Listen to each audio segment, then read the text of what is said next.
Bueno, voy a comentarles de qué se trata este proyecto que estuve trabajando ya hace un par de años. Está basado en un proyecto que encontré en internet del señor Louis Scully, que voy a dejar el link al proyecto ese. La verdad que aprendí un montón gracias a ese proyecto. Y está basado en ese proyecto y por supuesto fue evolucionando bastante. Una carga electrónica, para los que no saben, hace exactamente lo contrario de lo que hace una fuente de potencia o de corriente continua. Entonces es una carga que lo que hace es consumir energía de una fuente o de una batería o de lo que fuera de manera controlada, digamos, ¿no? Entonces, básicamente, para que entiendan como la pantalla, tenemos una barra en el margen superior, donde en el margen superior izquierdo está el modo de trabajo. Hay varios modos que ya lo vamos a ver. El estado de la carga, es decir, si está conectada o no conectada, o sea, si está básicamente conectada y lista para cargar un circuito o una fuente. La batería, el disipador, que esta es una información importante, ¿por qué? Porque esa energía que está consumiendo la tiene que disipar de alguna manera, digamos, ¿no? Entonces, en la parte de atrás es un disipador que tiene básicamente un sensor, y ese sensor que registra la temperatura, que es la que se muestra acá. Después aquí hay tres valores instantáneos que son los que se miden, que son la corriente que se está consumiendo, el voltaje que se está midiendo en estos bornes de entradas o en este borne de sensado, que ya lo vamos a ver, y la potencia, ¿no? Que es básicamente la multiplicación de esos dos. Después tenemos una zona azul. Esa zona azul se usa para varias cosas que ya vamos a ir viendo en los distintos modos, como por ejemplo menús y gráficas, etc. Una zona de entrada de valores, ¿sí? Acá con letra violeta. Y abajo un margen inferior que básicamente dice la versión del firmware y la fecha y la hora, simplemente. ¿Sí? Entonces, por ejemplo, ahora tenemos una fuente conectada de 10 volt que puede dar hasta 10 amperes y está conectada a la carga electrónica por este par de cables. ¿Sí? Actualmente la fuente está apagada, así que la voy a encender y ya la fuente empieza a percibir o a medir la tensión que está siendo aplicada o que está leyendo en estos bornes, ¿no? Entonces este modo, que es el modo default, se llama corriente continua. Vamos a, por ejemplo, a poner que consuma 1 ampere. Ese ampere lo podemos ir subiendo, digamos, con el encoder. ¿Sí? La carga está apagada, está en off, ¿sí? A ver si podemos hacer un zoom. Ahí. Entonces, yo puedo con el mismo encoder setear la corriente o ponerla por teclado, ¿no? Por ejemplo, 1 ampere. ¿Sí?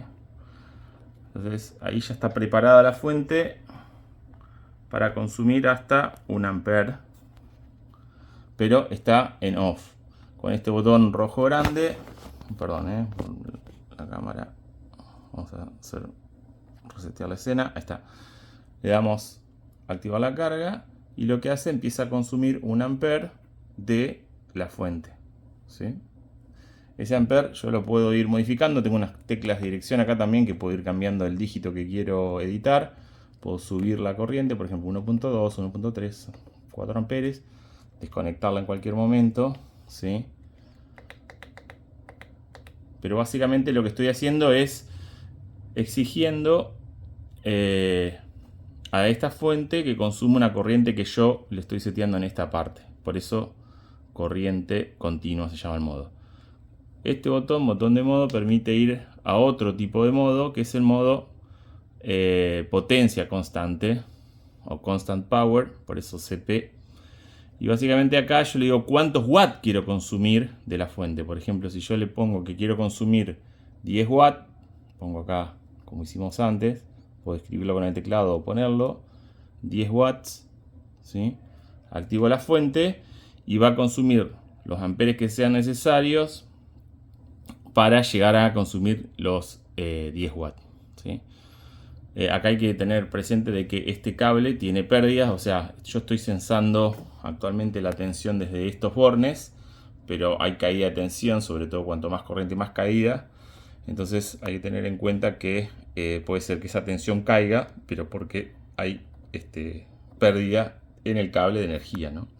Por eso existen estos dos bornes de sensado. Yo lo que puedo hacer es poner otro par de bornes acá y sensar directamente la salida de la fuente. Entonces la tensión que va a tomar acá es la de que sensa en estos bornes, que puede ser en este extremo, y de esa manera no dependo de la pérdida de un cable. ¿Ok? Bueno, el siguiente modo es resistencia, que es básicamente lo mismo. Acá lo que hago es colocar cuánta resistencia en ohms quiero poner, que puede ser entre 1 ohms y 1000 ohms, lo puse así. Y por ejemplo, no sé, vamos a poner manualmente 100 ohms. Activamos la carga y son básicamente más o menos 100 miliamperes. Digamos, ¿no? Y por supuesto siempre se puede modificar con el encoder. Puedo cambiar el dígito con el botón del encoder hasta el que yo quiero y bajando más. Por ejemplo 10 ohm, que son 1 ampere, ¿no? 10 ohm, 10 volt dividido 10 ohm, 1 ampere. ¿Ok? Bien. Después viene un modo que es bastante interesante y es la razón por la cual yo construí esta fuente electrónica, que se llama Battery Capacity, el modo, que básicamente capacidad de batería. Yo vuelo drones y tengo muchas baterías. Esas baterías generalmente a veces quedan cargadas en el campo y usamos un cargador como este que está acá para cargar las baterías y también para descargarlas. El problema que tiene este cargador, que para descargar baterías lo hace a un ritmo muy lento, de hasta 300 mA, cuando las baterías consumen, o sea, pueden llegar a dar corrientes de 30, 20 amperes o 10 amperes en modo de consumo normal en un dron. Entonces por ahí se tarda demasiado en descargar la batería. Entonces por eso esta carga me permite descargar las baterías de manera controlada mucho más rápido, ¿no? Esta fuente actualmente la tengo diseñada para que permita hasta 10 watts, 10 amperes digo, pero también depende de la potencia, digamos, ¿no? Cuánto voltaje tenga aplicado. Entonces, bueno, acá básicamente en el menú puedo elegir si quiero, qué tipo de química quiero trabajar. Yo uso actualmente por eso dos tipos, litio-ion y lipo, que son las dos que uso, así que no podría agregar mucho más. Es más, podría acá incluso poner un voltaje de descarga a la cual yo quiero llegar manualmente, digamos, ¿no? Después voy a ver un ejemplo de cada modo. Este particularmente es uno de los más interesantes. Siguiente modo se llama tracing continuo, que básicamente vos podés configurar dos corrientes, 1 ampere, pongámosles 1 ampere y 5 amperes, ¿sí? Y el tiempo que quiero que salte entre esos dos estados, es decir, entre consumir 1 ampere, que se quede, y entre consumir 10 pasen, no sé, por ejemplo 999 milisegundos, ¿no? Eso ya queda precargado. Y cada un segundo aproximadamente va a consumir entre 1 ampere y 5 amperes alternativamente, ¿no? La fuente acá está resistiendo. Esto, por ejemplo, sirve para probar, junto con un osciloscopio, puedo llegar a ver, por ejemplo, qué tan buena es la fuente para mantener la tensión con los cambios bruscos de corriente que puedo llegar a ver, ¿no? El siguiente modo es muy parecido. Este modo básicamente es lo mismo, pero vos podés hacer una lista de hasta 10 pasos de distintas corrientes, ¿no? Por ejemplo, la que hicimos recién, vamos a hacerle una lista de 2 pasos, donde la primera corriente va a ser 1 ampere, pero a la diferencia de la otra vez, yo acá puedo poner cuánto tiempo quiero que quede esa corriente. Por ejemplo, vamos a ponerle 2 segundos, que son 2000 milisegundos, ¿sí? Y la segunda corriente vamos a ponerle 6 amperes y le vamos a poner 500 milisegundos, ¿no? Ahí queda preparada. Con load le doy a arrancar y empieza a pasar por esas corrientes por ese tiempo. 1 ampere por 2 segundos, 6 amperes por 500 milisegundos, ¿no? Y vuelve del punto lista, digamos, correr la lista de corrientes y tiempos. Es un breve repaso. Se puede volver a apretar modo, vuelvo al modo inicial, corriente constante. Una cosa muy interesante que tiene, además, es que supongamos que vamos a consumir, no sé, 1 ampere. Y yo quiero ver el historial, cómo fue cambiando, por ejemplo, 2, 1, ¿sí? 0. Entonces tiene una función muy buena que le hice, que básicamente dibuja un gráfico, no sé si se alcanza a ver, pero es un gráfico de corriente y tensión. Yo puedo acá incluso modificar la tensión, que es la línea roja. ¿Sí? Va registrando cómo va subiendo la tensión, obviamente sube la potencia, estoy consumiendo unos 2 amperes. Y va dibujando, por ejemplo, si bajemos a 5 volt, la línea roja bajó a 5 volt, volvemos a 10 y va registrando los cambios de corriente y tensión, ¿no? De lo mismo de la corriente, 1 ampere, 4 amperes, 6 amperes, 7 amperes, 8 amperes, 9, 10 amperes y bajamos de vuelta. ¿Sí? Eso es básicamente el modo. Ahora voy a pasar a comentar cómo funciona, cómo se puede configurar y todas las opciones de configuración de la fuente, de la carga electrónica. Vamos antes a revisar cómo funciona el modo Battery Capacity. Acá tengo conectado esta batería, que es una LiPo de 6 celdas, ¿sí? Actualmente está en modo Storage, pero bueno, la idea es descargarla un poco para que vean cómo es el proceso. Entonces en el menú que aparece hay que setear el tipo de batería para preparar la descarga. Esta es una LiPo y la quiero ponerle llevar a descargarla, ¿no? Entonces que es la opción 3, descargar LiPo.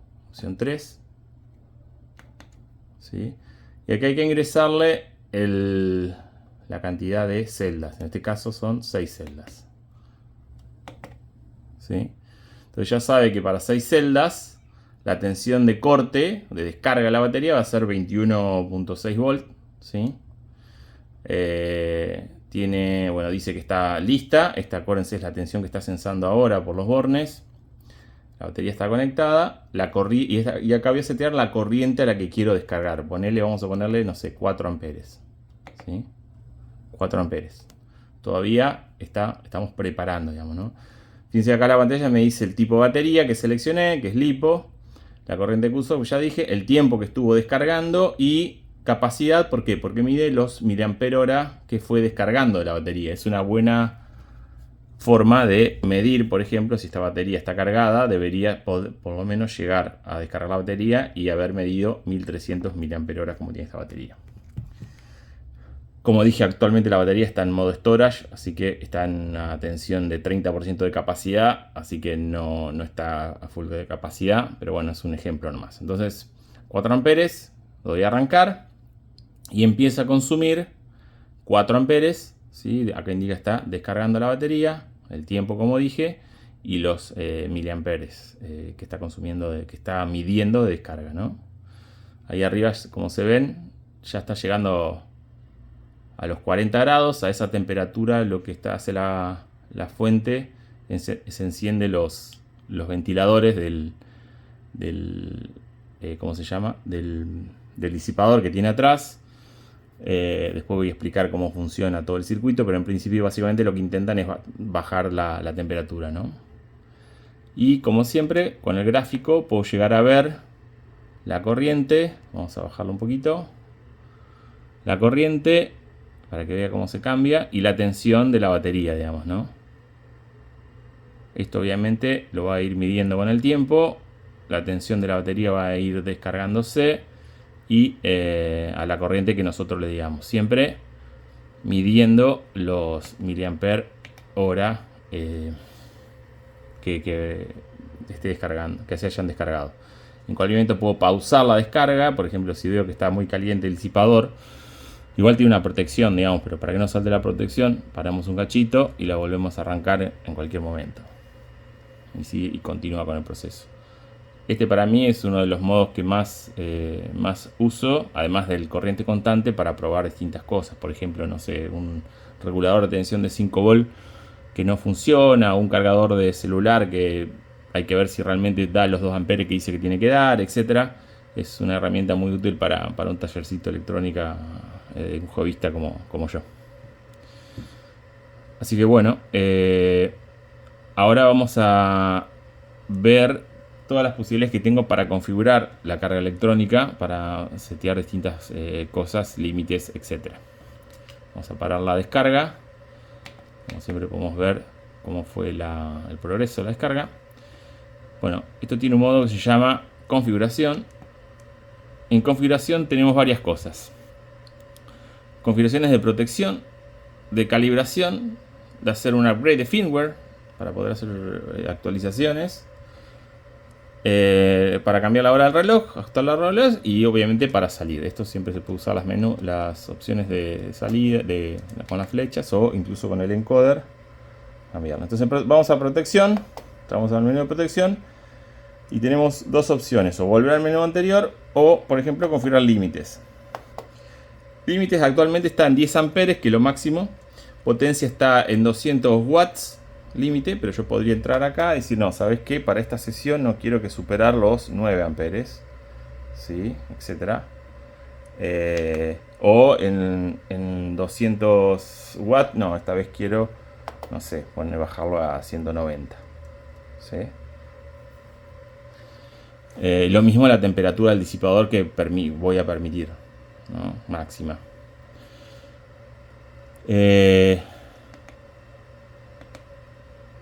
Después tenemos la opción de fans o cooler. Y básicamente acá ahora me dice que están encendidos. A qué temperatura quiero que se enciendan. Podría poner más o podría poner menos. Y por cuánto tiempo quiero que se mantengan encendidos después de que bajó la temperatura. Eso es para permitir que se siga enfriando lo más posible el disipador. Por supuesto acá puedo forzar el off de los coolers o forzar el on, ¿no? Pero cuando yo salga a este menú va a volver a verificar si realmente necesita volver a encender el fan. Si lo necesita, lo va a hacer. Bueno, menú calibración, que es la otra opción. Básicamente acá puedo configurar o setear si está midiendo, calibrar el voltímetro interno que tiene y el sensor de corriente, digamos, ¿no? O sea, hay un proceso de setear dos puntos. Uno con por ejemplo, para setear voltaje, el primer punto me va a pedir un primer punto de calibración con un voltaje bajo. Yo le tengo que poner por una fuente calibrada y un multímetro conectado, medir un voltaje bajo, pongámosle, no sé, 1 volt, y luego un voltaje alto, supongamos, no sé, 30 volt, y lo que va a hacer con eso es calcular factores de calibración para la medición interna que tiene de la fuente. Eso queda grabado en la EPROM, así que cada vez que lo encendés al equipo tenés la posibilidad de, digamos, digamos que quede guardada la calibración, digamos, ¿no? Y por supuesto acá también es lo mismo para la corriente, ¿no? Y para la temperatura, incluso el sensor de temperatura, se pone un sensor calibrado en el disipador y se pone la temperatura correcta que está midiendo y también compensa eso. Se puede grabar la calibración o se puede cargar la calibración de memoria si te arrepentiste o si algo salió mal con la calibración. Y después firmware update, nada, como dice ahí, entras a firmware update y lo que hace es conectarse al Wi-Fi. Yo tengo configurado el Wi-Fi de mi casa. Y con esa IP yo entro al software que tengo y le descargo o le mando un firmware nuevo, ¿no? Esto por supuesto se puede cancelar. Y después, bueno, nada, el reloj, nada, como cualquier reloj, puede entrar y cambiar la fecha, la hora, etcétera, ¿no? Grabarla o salir. ¿Sí? Así que bueno, este es un breve repaso de lo que es la carga electrónica. La idea ahora es pasar a comentar un poco cómo funciona el software que está usando y cómo es todos los circuitos internos de la carga electrónica. Y me acaba de llegar nuevas placas en la revisión 2.2, 2.3 de las placas internas, que gracias a PCBWay las tenemos acá, están inmaculadas, así que la vamos a ver juntos una vez que estudiemos el circuito, y vamos a armar una carga electrónica nueva en paralelo a esta para que vean cómo se construye y cómo funciona. Así que bueno, hasta el próximo video.